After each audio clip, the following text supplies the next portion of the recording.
buenas tardes a todas y todos. Hoy en Historias que Inspiran estamos con la doctora Violeta Bermúdez, expresidenta del Consejo de Ministros, una profesional con una gran trayectoria como gestora en el sector público y la cooperación técnica internacional, y sin duda es un gran honor tenerte con nosotros, Violeta. Muchas gracias, Mirko. Muy buenas tardes a ti y a todos. Gracias, Estefanía. Gracias. Mira, Violeta, queríamos un poquito que en estas historias que inspiran nos cuentes un poquito sobre lo que es, digamos, tu experiencia como presidenta del Consejo de Ministros, un poquito que nos vayamos primero de repente al contexto que afrontaste, ¿no? Al momento de asumir la PCM, y de repente a partir de ahí poder hablarnos un poco sobre lo que es esta gran entidad tan estratégica para la conducción de un gobierno como es la presidencia del Consejo de Ministros. Te escuchamos. Perfecto. Sí, muchas gracias. En realidad, yo tuve, yo diría, el honor de asumir la presidencia del Consejo de Ministros durante un periodo muy crítico para nuestro país, porque pasábamos una emergencia sanitaria, diríamos una emergencia política, una emergencia institucional, y como complemento también yo diría que era un periodo de emergencia casi moral y de crisis de valores, ¿no? El gobierno de transición liderado por el presidente Sagasti tenía un reto muy concreto, en realidad, era sacar al país de un momento crítico de todos estos momentos de crisis, pero adicionalmente conducir, apoyar a los órganos electorales para conducir hacia un proceso electoral que nos lleve a una transición democrática precisamente, y por eso es que el gobierno, nosotros lo denominamos gobierno de transición y emergencia, para hacer visible que había múltiples emergencias que atender, un contexto muy difícil en las semanas previas a que el presidente asumiera la conducción de nuestro país. Habían pasado 2 gobiernos, más de 54 ministros habían rotado por las diferentes carteras, mucho personal técnico calificado había salido del Estado, y realmente los desafíos que nos plantearon fueron o se nos presentaron bastante complejos. Sin embargo, rápidamente, por el liderazgo precisamente del presidente Sagasti, pudimos recomponer equipos, convocar incluso a personas que habían salido en los últimos 7 o 10 días y echar a andar estos desafíos múltiples que se nos presentaron. Y para tu entender y tu experiencia, ¿cuáles han sido para ti los roles principales que has enfatizado al momento de asumir la presidencia del Consejo de Ministros?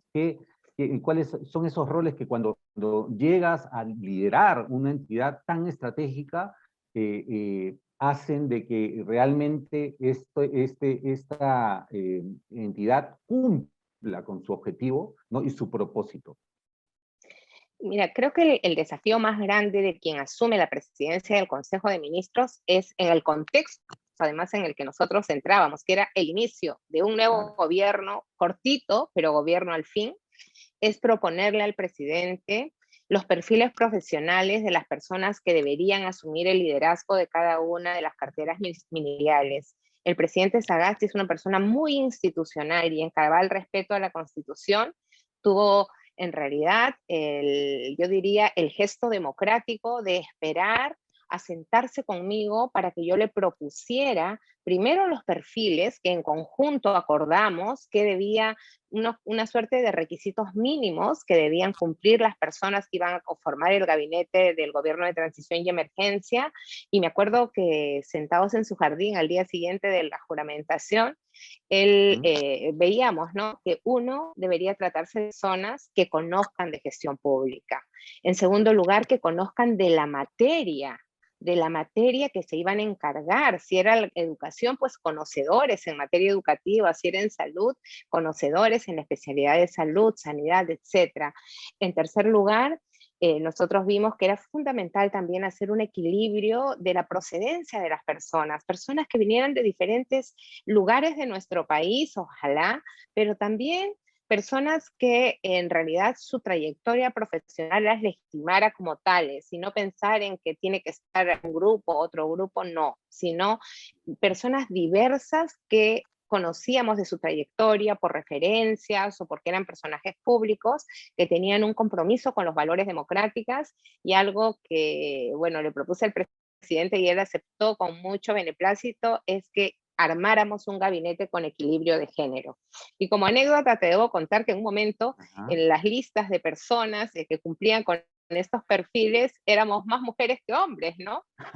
Lamentablemente no todas las Qué bueno. personas que convocamos estaban en la disposición de aceptar. Seguro que hubiéramos Ujú. tenido un gabinete de más mujeres Más mujeres. que el que tiene ahora o el que va a tener Chile, ¿no? Pero bueno, lamentablemente era un tiempo difícil, la pandemia que había recaído fundamentalmente sobre el trabajo de las mujeres, sobre los hombros de las mujeres, hizo que muchas profesionales en ese momento no estuvieran en condiciones de asumir este desafío. No obstante, fuimos 8 mujeres en este gabinete de un total de 19, y como el presidente me decía en broma, pero mujeres que valen el doble, porque todas mujeres muy poderosas y sobre todo con mucha experiencia en gestión pública y muy comprometidas con las diferentes carteras que se encargaron. Y un tema que me parece también importante resaltar es que las cualidades de integridad, ¿no? De todo, de ese equipo, se han percibido durante todo el tiempo de la gestión, ¿no? Y creo que es un tema importante que ahora se ve como una condición sine qua non para ocupar un cargo público, ¿no? Sí, definitivamente cuando nosotros pusimos entre las condiciones, ¿no? O los requisitos para convocar valores democráticos, evidentemente partían por Claro. integridad, transparente, respeto a las leyes, que no se tratara de personas que tuvieran procesos judiciales ni investigaciones, ¿no? Porque si bien existe la presunción de inocencia, nosotros teníamos 8 meses y medio para gestionar el país y no teníamos tiempo para que las personas estuvieran haciendo aclaraciones, en fin. Exacto. Bueno, había personas muy valiosas que tenían algún trámite, algo que resolver, no era el momento. Era el Mm. momento de asumir la responsabilidad de gobierno, es decir, teníamos que armar un equipo de gobierno en 24 horas y afortunadamente logramos hacerlo con gente realmente para quienes yo no tengo más que palabras de agradecimiento porque dejó todo, no de la noche a la mañana, de la mañana para la tarde, porque nosotros los llamábamos en la mañana y a las 5 de la tarde estábamos en la ceremonia de juramentación. Y esa misma noche nos reunimos para organizar, algunos esa misma noche fueron a recibir los ministerios que, acordémonos, el presidente anterior, que antecedió al presidente Sagasti, había renunciado, y por tanto los ministerios estaban pues en una situación bastante, vamos a denominar un poquito caótica, ¿no? O bastante carentes de liderazgo. Ujú. Y en esa línea, ¿cuáles, desde tu experiencia, los aspectos que desde presidencia y Consejo de Ministros, perdón, o la presidencia del Consejo de Ministros debe fortalecer, digamos, para afianzar su rol de rectoría, afianzar su rol de articulador, ¿no? De toda una serie de ministerios, ¿no? Que necesitaban darle continuidad a una gestión y más en un contexto de pandemia. Sí, aquí, Mirko, es bien importante tener presente que la Ujú. presidencia del Consejo de Ministros es una estructura institucional, o sea, no es solo la persona, es una estructura institucional que da soporte al gobierno. Y esto me parece que es muy relevante y que sin embargo la gente en general no lo valora. Y lo valoran poco incluso en términos de quien hace gestión pública, ¿no? Porque generalmente uno piensa ya en el ministerio tal, la entidad pública tal, pero la presidencia del Consejo de Ministros es la arquitectura institucional que da soporte al presidente de la República para gobernar, pero a la vez a todo el aparato público a nivel del Poder Ejecutivo, y sirve de una suerte de bisagra con los otros niveles de gobierno, con el nivel regional, con el nivel local, y a su vez es el órgano que interactúa que hace la coordinación interinstitucional con los otros poderes públicos. O sea, si quisiéramos ponerlo algo así como en un esquema, yo diría, ¿no? Es el Ujú. órgano, como decimos, de apoyo, el que da soporte institucional al gobierno. El gobierno que está obviamente liderado por el presidente de la República, pero acordémonos que en el presidente de la República confluyen las funciones de jefe de Estado, jefe de gobierno, jefe de las fuerzas, jefe de las Fuerzas Armadas y Policiales. Él tiene la representación de la nación, pero para que el Estado funcione, para que el servicio público llegue a las personas, necesitan precisamente que todo este engranaje del Poder Ejecutivo opere, pero que opere de manera articulada, Ujú. porque un servicio de educación, si no articula con salud, si no articula con interior, si no articula con otros sectores, con el MIDIS, por ejemplo, para efectos del programa Jaliwarma, o con el Ministerio de la Mujer para ver todo lo de prevención de maltrato y abuso, ¿no?, infantil, en realidad no funciona el servicio. Entonces, la presidencia del Consejo de Ministros tiene un rol muy importante, en tanto es un órgano de soporte al gobierno y en Ujú. tanto se vincula con todos los órganos públicos, todos los organismos públicos nacionales y del nivel descentralizado. De acuerdo. ¿Y cuáles son esos espacios de articulación fundamentalmente que tú crees que necesitan fortalecerse o necesitan de repente mejorarse para que la gestión que desarrolla la PCM realmente sea, como tú dices, de cumplir ese rol y ese propósito de ser el soporte de un gobierno? Bueno, lo primero es que hay que tener en claro cuáles son los objetivos del gobierno. De Nosotros sí acuerdo. teníamos un horizonte bien delimitado. El presidente se planteó 5 líneas de acción prioritarias. Entonces nosotros, una vez que presentamos el programa de gobierno desarrollado en el discurso de investidura a mi cargo en ese momento, al Congreso de la República, desarrollábamos qué íbamos a hacer, en cuánto tiempo y algunas pistas de cómo lo íbamos a hacer. En Ujú. base a eso trabajamos nosotros una matriz de seguimiento de los compromisos asumidos, compromisos gubernamentales. Teniendo los compromisos gubernamentales, uno ve de qué órganos necesitas para que esos compromisos gubernamentales funcionen. Nosotros tenemos el Consejo de Ministros en nuestro esquema de gestión gubernamental como una instancia clave para la toma de decisiones, pero algunas personas consideran que es solamente para la toma de decisiones normativas. Pero el Consejo Ujú. de Ministros se llega con un trabajo previo, un trabajo que hacen los equipos de cada ministerio que de algún modo se consolida en la famosa comisión interviceministerial, el CCB, donde se llegan a hacer ajustes y se ve también aquellos temas que, si bien no requieren aprobación del Consejo de Ministros, requieren ser debatidos por los ministros, porque por su importancia es clave que los diversos sectores se involucren en su implementación. Tal es el caso de muchas políticas públicas. Nosotros entonces optamos porque los consejos de ministros sean un espacio de debate, discusión de temas claves, por ejemplo, la vacunación.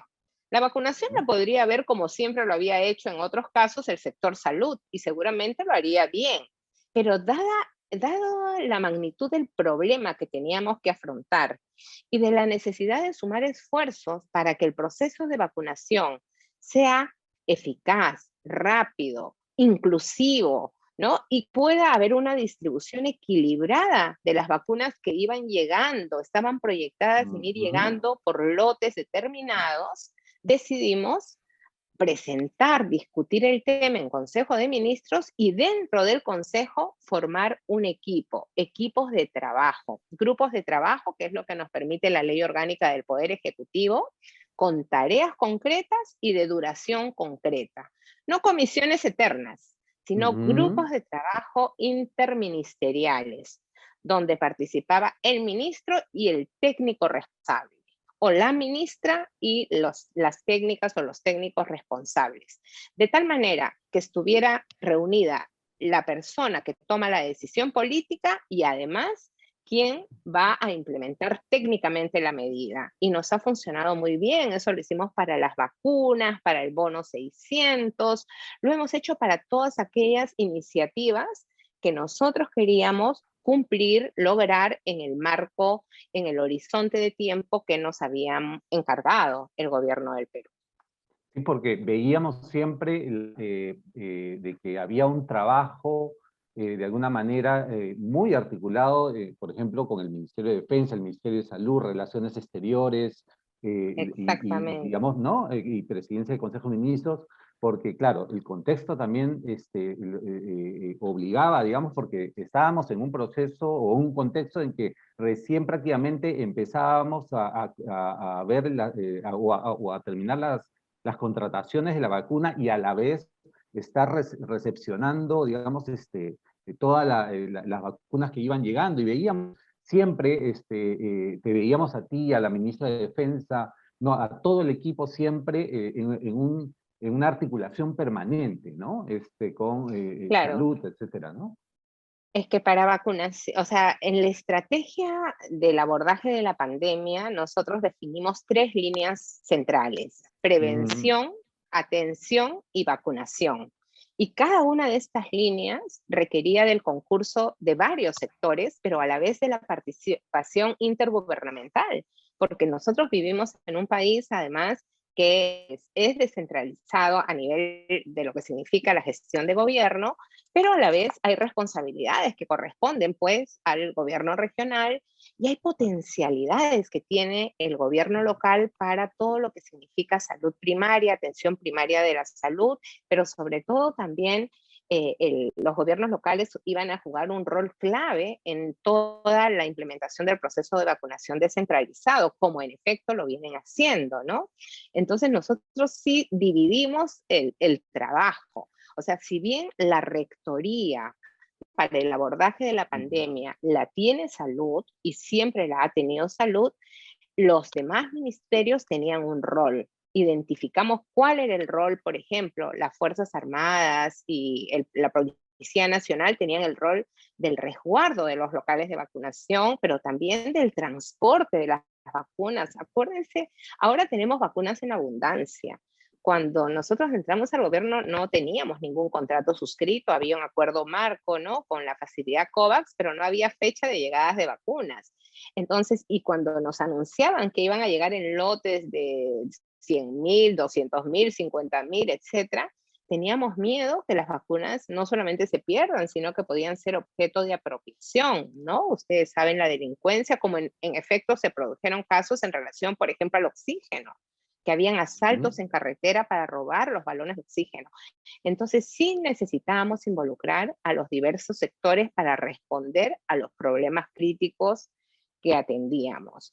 Y creo que eso nos ha permitido también poder convocar de manera organizada la participación de la sociedad civil, por ejemplo, de las iglesias, de la empresa privada, porque al estar organizados en el Estado es más fácil que tú los convoques a una instancia, a que cada sector convoque por un lado, los convoca defensa por otro lado, interior De por otro acuerdo. lado, salud. Entonces se hace en realidad, primero que no se da una respuesta efectiva y segundo que hacia afuera la imagen del Estado es de una gestión desordenada, que eso es lo último que uno necesita en una crisis como la que hemos vivido, ¿no? Incluso logramos articular las donaciones para los alimentos, que ya lo venía haciendo INDECI, bien, Ujú. pero a veces los privados no saben, no sabían, no tienen por qué saber quién estaba canalizando las donaciones.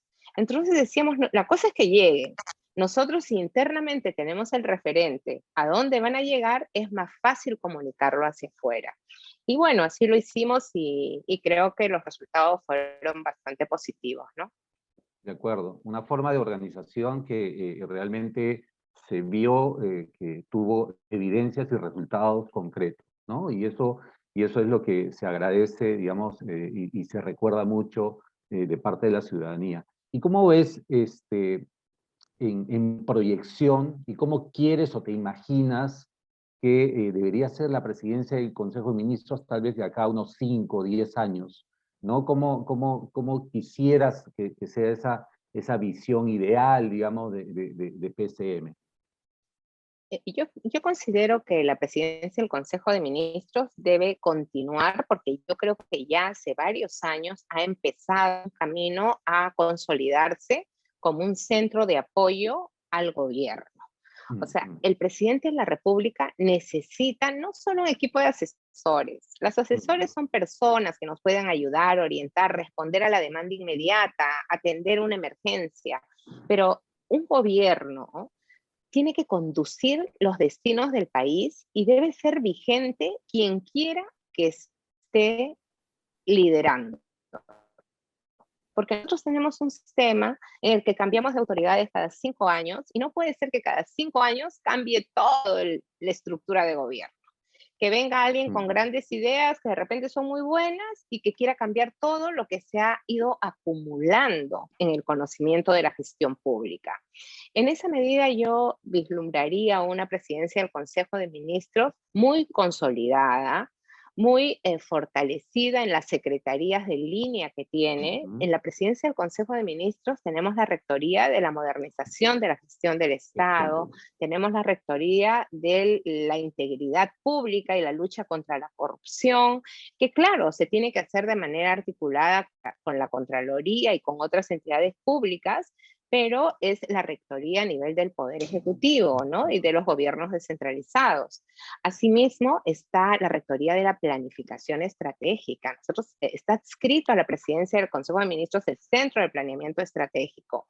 Creo que sí, internamente todavía falta consolidar la vinculación entre los diversos órganos, ¿no? Ujú. Quizá en los últimos años, con todos los apoyos que hemos tenido para que el Perú pueda ser convocado, cosa que una buena noticia tenemos, ¿no? A poder integrarse, empezar el trámite para integrarse a la OCDE, tenemos algunos avances.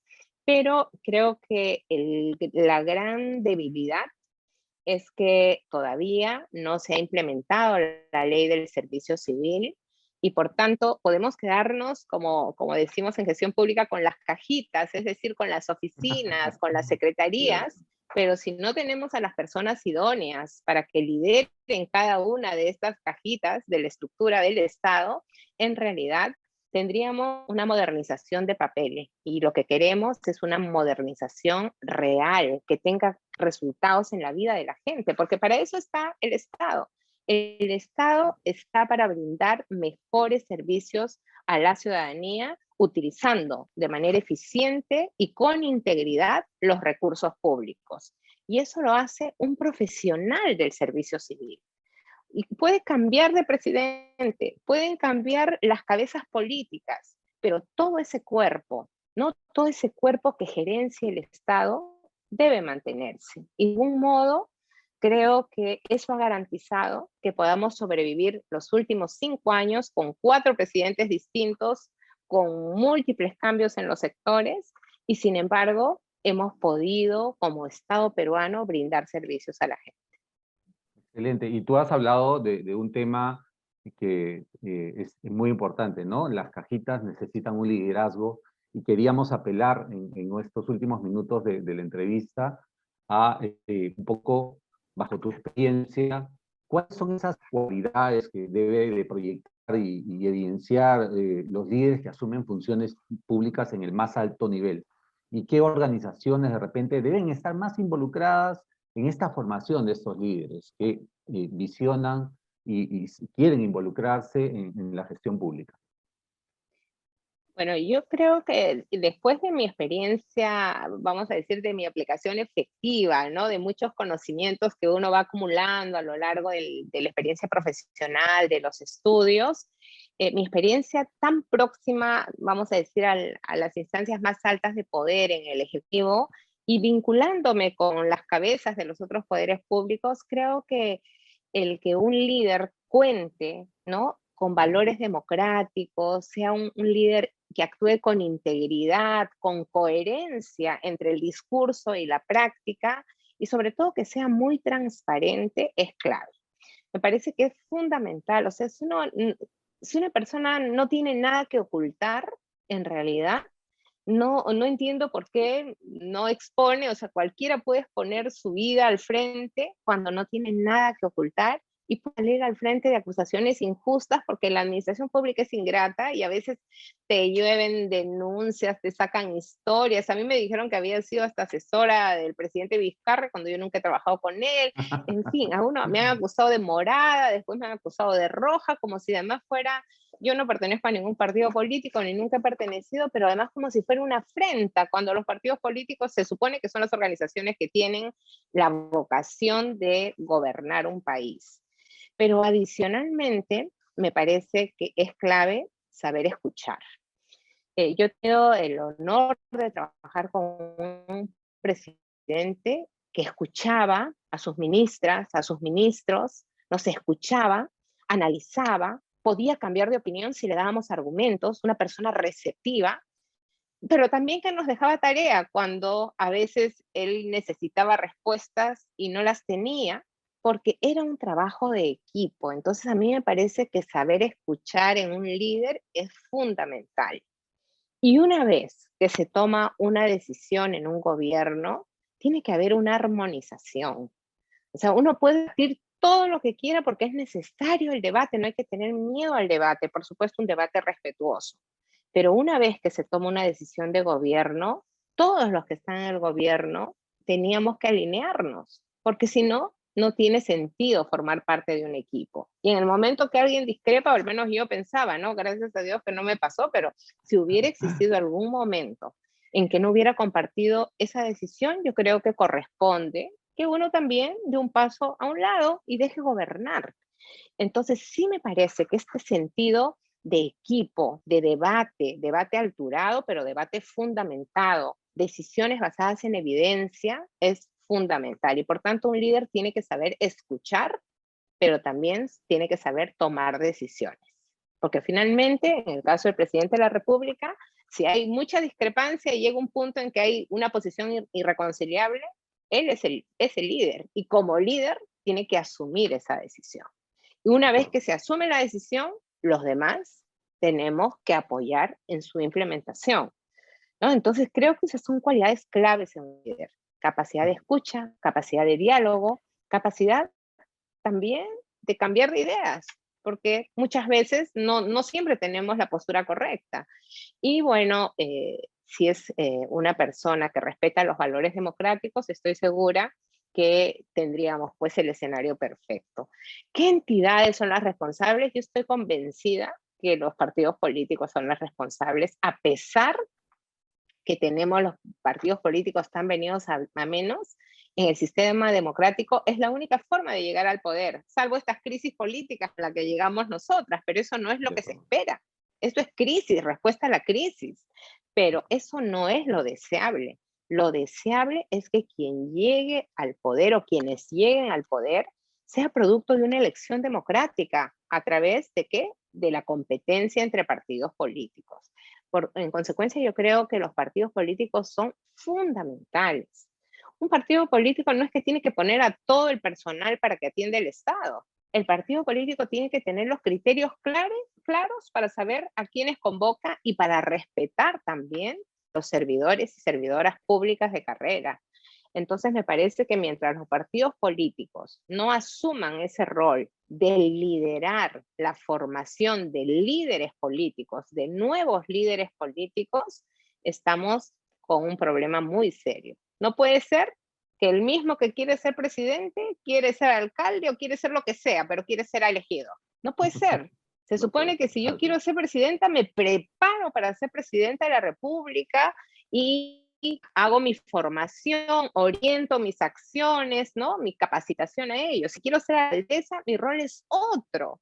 Entonces tendré que prepararme para ser alcaldesa, pero aquí no puede ser, ay, no salí de esto, entonces postulo a esto. No puede ser, Ujú, no me parece. ujú. Claro que sí. Estamos ya hablando de un campo de utilización personal de los espacios políticos y de la gestión pública de repente, y cuando es al revés, hay que servir y lograr, digamos, un servicio público pensando en el interés público, ¿no? Creo que ha sido una entrevista muy rica, nos ha dejado creo que toda experiencia puesta en estos minutos y de verdad queremos agradecerte por permitirnos compartir toda esta gran experiencia que has tenido en el año pasado, en estos 8 meses liderando el gobierno, al lado de un equipo, como tú dices, de gente muy capaz, muy competente, que ha logrado resultados que hasta hoy, o sea, como se dicen, se sienten y se perciben y se agradecen.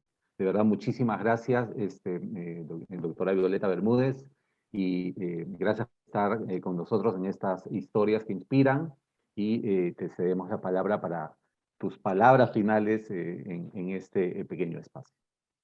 Muchísimas gracias a ti, Mirko, a todo el equipo por la invitación a estar con ustedes. Yo solo quisiera aprovechar estos últimos minutos para dirigirme a las jóvenes y a los jóvenes y decirles que es fundamental que asumamos roles de liderazgo y roles de liderazgo político, porque cuando no hay líderes políticos auténticos que respeten la Constitución, las leyes y los valores prácticos, se deja el espacio para que otras personas que no tienen estos mismos valores, que no les importa el país, si no les importa sus intereses individuales o sus intereses de determinado grupo, ocupen posiciones que deben estar orientadas a servir al país y no a servirnos de una posición de poder.